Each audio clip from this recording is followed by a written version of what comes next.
पैसे से क्या कुछ नहीं खरीदा जा सकता। घर, अच्छा रहन सहन और सरकारी नौकरी। जी हां, सही सुना आपने, सरकारी नौकरी भी कहीं ना कहीं पैसों से खरीदी जा सकती है। वो कैसे, बताएंगे आपको इस वीडियो में। आदम कश्मीर के नौजवानों की जिंदगी कम मुश्किल न थी जो JKSSB ने उसे मजीद अफरा तफरी में डाला।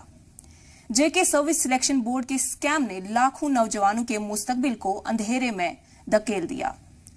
पिछले साल कई नौजवानों ने JK PSI, FAA और बाकी एग्जाम्स दिए और इतनी मेहनत के बाद जब नताइज सामने आए तो देखने को क्या मिला? स्कैम, स्कैम और स्कैम।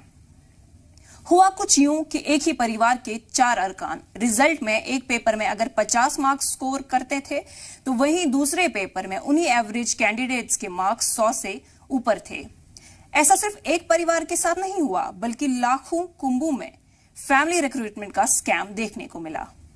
इसके ऊपर जब हल्ला बोल के नारे शुरू हुए तो CBI इन्वेस्टिगेशन तक बात पहुंची। 74 जगहों पे छापेमारी की गई, कुछ अरेस्ट भी हुए, लेकिन चौंकाने वाली बात यह है कि अभी तक किसी भी स्कैम में मुलविस शख्स के खिलाफ चार्जशीट दर्ज नहीं हुआ। केस कोर्ट में चला गया और इंसाफ की उम्मीद नौजवानों के दिलों में जाग गई, लेकिन कुर्सियों पर बैठे ओहदेदारों की चाल को कौन समझ पाया है। फिर हुआ कुछ यूं कि JKSSB ने एपटेक, जो कि एक ब्लैक लिस्टेड कंपनी है, उसे 31 अक्टूबर 2022 को एग्जाम्स कंडक्ट करने का कॉन्ट्रैक्ट दिया।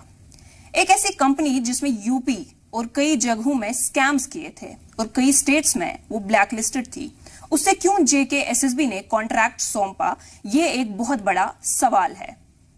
चौंकाने वाली बात यह है कि रातों रात टेंडरिंग नोटिफिकेशन क्लॉज तक बदल दिया जाता है और उसे ऑनलाइन अपलोड नहीं किया जाता, बल्कि एक लोकल अखबार में दिया जाता है जो सबके पास एक्सेसिबल नहीं है।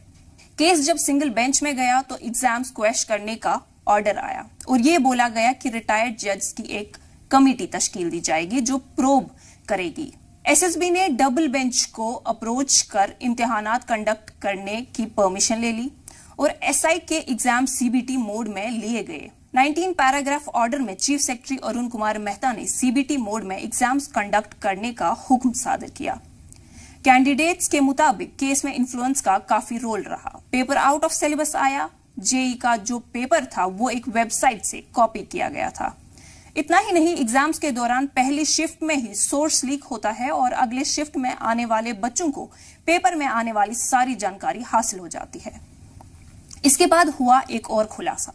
जब दिसंबर के महीने में जब जम्मू कश्मीर में टेम्परेचर -5 डिग्रीज तक पहुंच जाता है तब एग्जाम्स कंडक्ट किए गए और बाकी जो पेंडिंग पोस्ट के एग्जाम्स हैं उन्हें मिड मार्च के बाद कंडक्ट किया गया। ये बयान सादर किया गया, लेकिन लॉजिक ये है कि टेंडर पे स्टे आने के डर की वजह से जल्दबाजी में कई पोस्ट के लिए दिसंबर में एग्जाम्स कंडक्ट किए गए ताकि बाद में यही दलील सामने आए कि एग्जाम्स कंडक्ट करने में काफी इन्वेस्टमेंट लगी है और टेंडर पे स्टे का मतलब होगा पब्लिक सेक्टर का लॉस में चले जाना।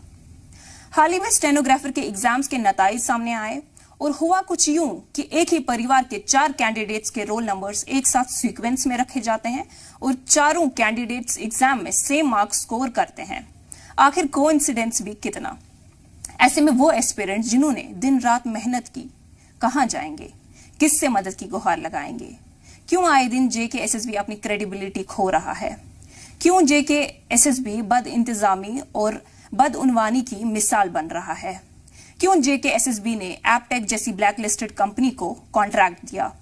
क्यों JKSSB खुद एग्जाम्स कंडक्ट करने के बजाय कंपनीज को आउटसोर्स कर रही है? लाखों बच्चों की रातों की नींद उड़ गई है, उनके सपने टूटते नजर आ रहे हैं, उनकी जिंदगियों के साथ खिलवाड़ किया जा रहा है और इंतजामिया को ऐसे लाखों बच्चों के खड़े किए हुए सवालात का जवाब देना पड़ेगा।